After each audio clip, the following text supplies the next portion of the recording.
नमस्कार दोस्तों, मैं शिवानी स्वागत करती हूं आपका अपने YouTube चैनल पे। आज का जो हमारा वीडियो है नाउ इंडिया स्पीक से। स्टार्ट करते हैं वीडियो और मिलते हैं वीडियो के एंड में। बट वीडियो स्टार्ट करने से पहले मेरी आप सभी दोस्तों से रिक्वेस्ट है, प्लीज वीडियो को लाइक और चैनल पे नए चैनल को सब्सक्राइब भी कर दिया करें। बेल आइकन प्रेस कर दे तो और अच्छा है, जिससे हमारे आने वाली जो वीडियो होगी इसकी नोटिफिकेशन आप तक पहुंचेगी।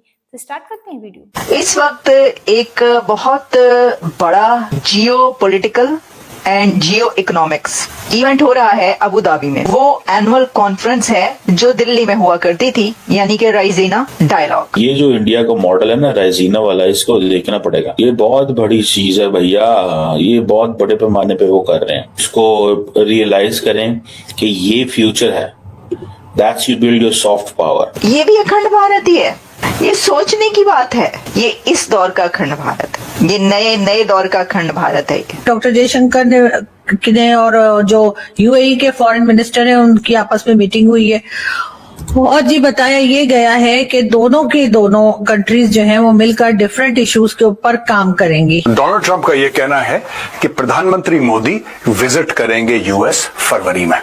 तो जो लोग ये कह रहे थे कि डॉक्टर जयशंकर क्यों गए हैं, ये हो गया कि जब ये दोनों इस तरह मिलते हैं, आपस में गुफ्तगू करते हैं, या जो भी अमेरिका और इंडिया का प्राइम मिनिस्टर आता है आपस में होता है, तो नुकसान सबसे ज्यादा पाकिस्तान को होता है। ये हमें नहीं, पूरे पाकिस्तान को, पूरी दुनिया को पता है। हम सबको पता है कि पाकिस्तान में एक बहुत स्ट्रांग ग्रुप है रिटायर्ड लोगों का और सर्विंग का भी, सियासत में भी वो लोग हैं जो बहुत प्रो अमेरिका हैं। वो चाहते हैं कि हमें अमेरिका गोद ले ले, हमें अमेरिका अपनी रियासत डिक्लेयर कर दे बेशक, या गुलामी में ले ले। डॉक्टर जयशंकर जो हैं, उन्होंने रिपब्लिक डे जो है वो कहाँ मनाया है?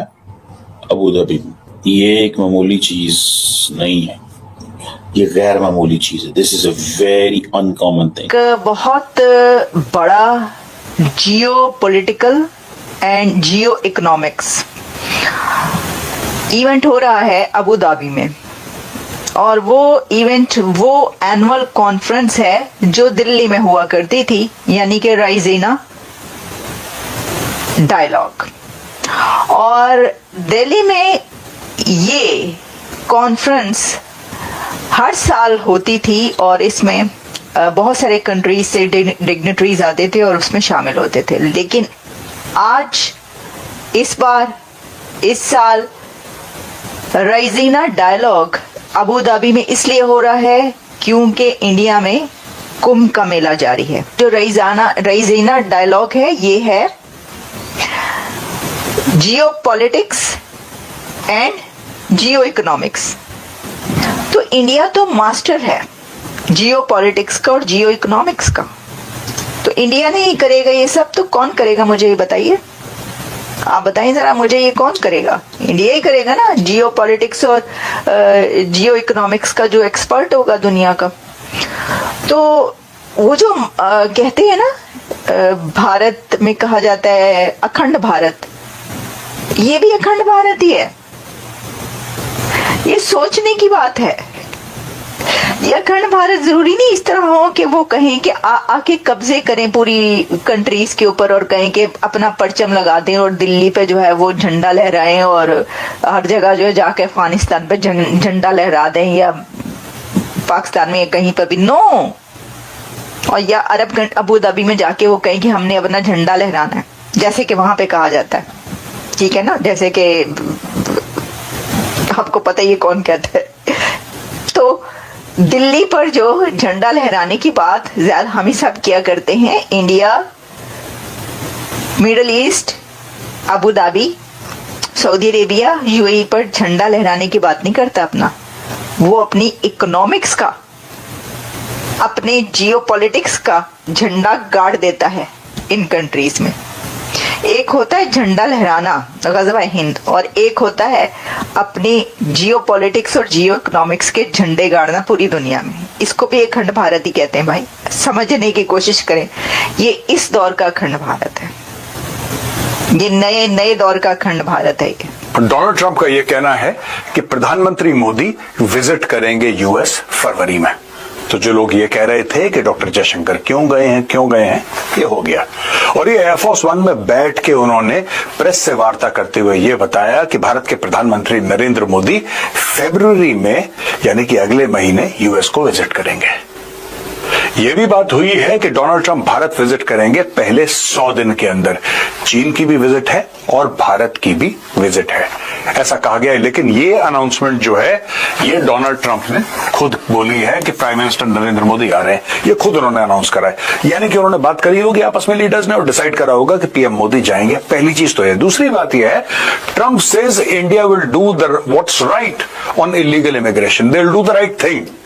यानी कि इलीगल इमिग्रेशन, देखिए भारत क्यों सपोर्ट कर रहा है, कई लोग ये कह रहे हैं भारत प्रेशर में आ गया, ऐसा कई लोगों का मानना है कि भारत, और भारत के ही लोग हैं, बाहर वाला कोई ऐसा नहीं कह रहा। यहीं पे कुछ लोगों को खास खुजली है जो कह रहे हैं कि साहब भारत प्रेशर में आ गया और डोनाल्ड ट्रंप ने बोला कि अपने बंदे वापस ले लो जो इलीगल इमिग्रेंट्स हैं, और इंडिया ने बोला ठीक है ट्रंप साहब। ऐसा नहीं है, भारत खुद बहुत परेशान है। और जिस तरीके से यूनाइटेड स्टेट्स ऑफ अमेरिका में इलीगल इमिग्रेंट्स हैं उससे 10 गुना ज्यादा भारत के अंदर बैठे हैं।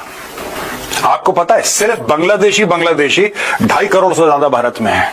2016 में किरण रिजिजू जो मेंबर ऑफ पार्लियामेंट हैं, तब मंत्री थे, किरण रिजिजू साहब ने खुद बोला कि साहब भारत में उस जमाने में 2016 में 2 करोड़ से ज्यादा इलीगल बांग्लादेशी बस रहे हैं यहां पे, मोर देन 2 करोड़। आज की तारीख में फिगर 2.5 करोड़ क्रॉस कर गया। क्या भारत को परेशानी नहीं है? मैं रोहिंग्यास की बात ही नहीं कर रहा, ये बात मैं सिर्फ बांग्लादेशियों की कर रहा हूं। और जब यहां पे बात करते हैं एनआरसी की तो यहां पे लोग हल्ला कर देते हैं, एनआरसी आ गया, एनआरसी आ गया, क्यों बाहर निकाल रहे हो? ओ भाई साहब, पाकिस्तान ने भी एनआरसी कर दिया। अफगानों को जो निकाला हजारों लाखों की तादाद में, दैट वाज एनआरसी। पाकिस्तान ने बोला कि आई कार्ड चेक करो, जिसके पास आई कार्ड नहीं है उसको निकालो। उसने एक्चुअली अफगान को निकाल दिया। ये क्या कर रहा है डोनाल्ड ट्रंप? ये भी तो एनआरसी कर रहा है। ये कह रहा है कि तुम सिटीजन नहीं हो, तुम्हें कोई अधिकार नहीं है। लेकिन यहां पे कुछ वामपंथी लोग हैं, रेडिकल लेफ्ट वाले हैं, वो कहते हैं कि दरवाजे खोल दो, जिसको आना है आए, मजे से रहे। सो फ्रेंड, ये थी आज की वीडियो। भारत वैश्विक जियोपॉलिटिक्स और वैश्विक राजनीतिक बदलते हुए जो क्षेत्र हैं उनको लेकर एक बहुत ही प्रतिष्ठित मंच बनाया हुआ है रैसीना डायलॉग। और रैसीना डायलॉग में 150 देश से ज्यादा देश के जो नुमाइंदे हैं वो पार्टिसिपेट करते हैं। और इसमें बात होती है विश्व के जो मुद्दे हैं, विश्व के जो संकट हैं, उनको लेकर के रैसीना डायलॉग में बातचीत होती है। और फिर भारत के कहने पर अमेरिका से, अफ्रीका से, यूरोप से, फ्रांस से, इवन चाइना से भी उनके विदेश मंत्री तक आ जाते हैं। बड़े बड़े लोग आते हैं। तो भारत ने इस बार अपने मित्र देश, वैसे तो ये पहले दिल्ली में होती थी, लेकिन भारत ने इस बार अपने मित्र देश यूएई में रैसीना डायलॉग कराने का फैसला लिया है। और यूएई के जो फॉरेन मिनिस्टर उन्होंने बढ़ चढ़ के हिस्सा लिया है अबू धाबी में। तो जाहिर सी बात है पाकिस्तान को तो जलन होगी ही, उसको चिढ़ना है, जैसे कि हर बार उसकी हरकतें वही हैं, हर बार वही काम है चिढ़ने का। क्योंकि पाकिस्तान को कहीं पूछा नहीं जाता है, किसी कंट्री में पूछा नहीं जाता है। और वहां पर जब पाकिस्तान जाते तो किसी को कटोरा तो देखना नहीं है भाई, तो ऐसी कंट्री को बुलाते ही नहीं है। बाकी आपकी क्या ओपिनियन है इस वीडियो पे, हमें कमेंट बॉक्स में जरूर शेयर करें, क्योंकि आपके कमेंट से हमें मोटिवेशन मिलता है और जो कुछ कमियां हो जाती हैं वो भी पता चलती हैं। तो मिलते हैं नेक्स्ट रिएक्शन में किसी अच्छे टॉपिक के साथ। तब तक के लिए थैंक यू।